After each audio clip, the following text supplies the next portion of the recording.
லஞ்சம் வாங்குகிற ஒரு அரசியல் தலைவனுக்காக அவனை ஆட்சி பீடத்தில் அமர்த்துவதற்காக ராத்திரி பகலாக உழைக்கிறான், இரவு பகலாக உழைக்கிறான். யோசித்து பாருங்க, அந்த அரசியல்வாதியை விட நாம் என்ன செய்து விட்டோம் ஆண்டவருக்காக. அவன் லஞ்சம் வாங்குகிற தலைவன் என்று அவனுக்கு தெரியும், ஏமாற்றுகிறவன் என்று தெரியும், சுயநலத்திற்காக ஒரு நாளிலே நம்மை விட்டு விடுவான் என்று தெரியும். ஆனாலும் இந்த லஞ்சம் வாங்குகிற ஏமாற்றுகிற அரசியல்வாதிக்காக ராத்திரி பகலாக உழைக்கிறான் ஒரு தொண்டன். நீங்களும் நானும் ஜீவனை கொடுத்த இயேசுவுக்காக என்ன செய்கிறோம்? அவனோடு ஒப்பிட்டு பார்க்கும் போது நாம் ஒண்ணு செய்யவில்லை.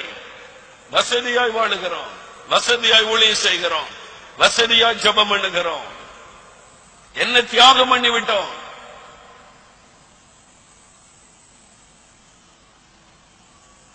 இன்னைக்கு ஒரு புதிய அர்ப்பணிப்பு நம்ம செய்யணும்.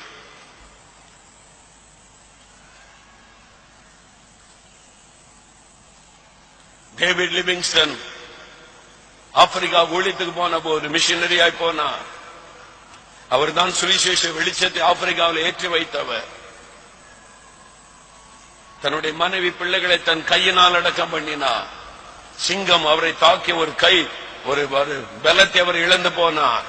சொந்து போகல. ஏன் இப்படி நடந்தது என்று கேள்வி கேட்கவில்லை. இழப்புகளை சந்தித்த போதும் தீவிரமாய் துணிந்து போனார்கள் தொடர்ந்து ஊழியத்தில்.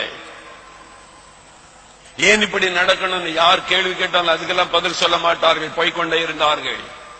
வில்லியம் கேரி இந்தியாவிற்கு வந்து 40க்கு மேற்பட்ட மொழிகளில் இந்திய மொழிகளை கற்று பைபிளை மொழியாக்கம் செய்தவர், சாதித்தவர் இந்தியாவிலே ஆண்டவருக்காக. அவருடைய மனைவி மென்டல் ஆகி பைத்தியம் பிடித்து மரித்தார்கள். அவருடைய பிள்ளைக்கு அவரை அடக்கம் பண்ணினார், மனைவி அவரை அடக்கம் பண்ணினார் இந்தியாவிலே. ஏன் இப்படி எனக்கு நடக்க வேண்டும் என்று கேள்வி கேட்கவில்லை, சோர்ந்து போய் உட்கார்ந்து விடவில்லை, தெய்வரமாய் செய்து கொண்டே இருந்தார்கள். அப்படிப்பட்ட சீஷர்கள் தான் ஆண்டவருக்கு வேண்டும். அப்படிப்பட்ட சீஷர்கள் ஆண்டவருக்கு வேணும். பிளஸ் 2ல ஒரு மார்க் குறைஞ்சு போச்சு, ஆண்டவர் ஏன் என் ஜெபத்தை கேட்கல அப்படி சொல்ற ஆள் ஆண்டவருக்கு வேண்டாம்.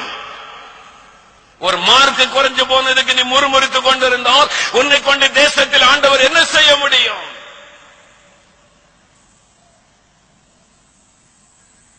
யுத்த களத்தில் இறங்கினால் சேதங்கள் வரும், நஷ்டங்கள் வரும், இழப்புகளை சந்திக்க வேண்டியது வரும்.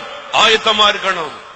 என்னுடைய ஒரே நோக்கம், என்ன இழந்தாலும் பரவாயில்லை, நான் எழுப்புதலை பார்க்க வேண்டும். என் தமிழ் மக்கள் எல்லாரும் இயேசுவின் நாமத்தை உச்சரிப்பதை கேட்க வேண்டும்.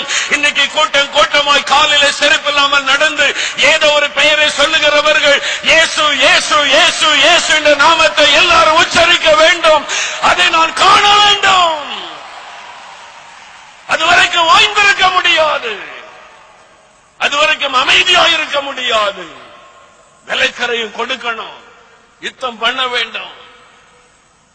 யுத்தம் பண்ணாம வெற்றியை காண முடியாது.